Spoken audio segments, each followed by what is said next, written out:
မင်္ဂလာပါမိတ်ဆွေတို့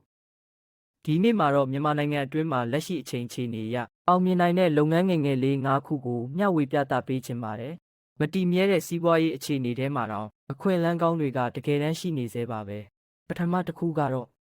food delivery လုပ်ငန်းဖြစ်ပါတယ်မြို့ရင်းမှာမော်တော်ဆိုင်ကယ်နဲ့ပဲဖြစ်စေမိုဘိုင်းအပ်တွေသုံးပြီးဖြစ်စေအစားအသောက်ပို့ဆောင်ရေးကလည်းတော်တော်လေးမြန်မြန်ဆန်ဆန်ဖွံ့ဖြိုးလာနေပါတယ်အရသာကောင်းတဲ့လူကအစားအစာတွေစနစ်တကျစီမံခန့်ခွဲနိုင်မယ်ဆိုရင်တော့မအောင်မြင်ဖို့နည်းလမ်းမရှိပါဘူးဒုတိယအနေနဲ့တော့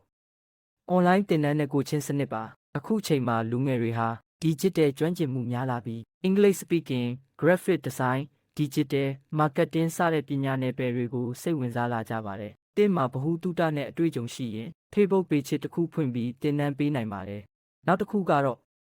မြန်မာထုတ်ကုန် e-commerce လုပ်ငန်းဖြစ်ပါတယ်လက်မှုတီထွင်ပစ္စည်းတွေစေဖက်ဝင်ပစ္စည်းတွေလိုမျိုးကို Facebook Marketplace တော့လက်တွေကနေရောင်းချနိုင်ပါတယ်မိတ်ဆွေတဦးရဲ့အကြံတွေးကနေအမှတ်တစိမ့်တစ်ခုအဖြစ်ဖွံ့ဖြိုးလာနိုင်ပါတယ်စတုထအနေနဲ့တော့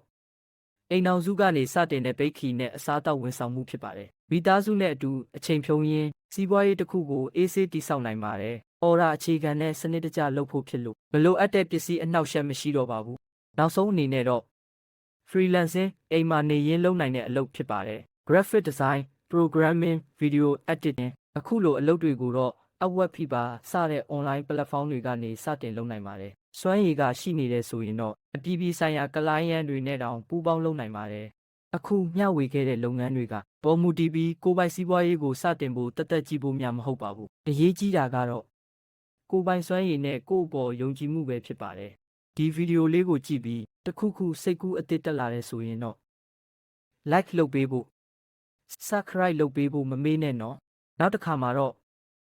နောက်ထပ်စီးပွားရေးအကြံပေးအကြောင်းအရာတွေနဲ့ပြန်လည်တွေ့ဆုံဖို့မျှော်လင့်ပါတယ်ခင်ဗျာ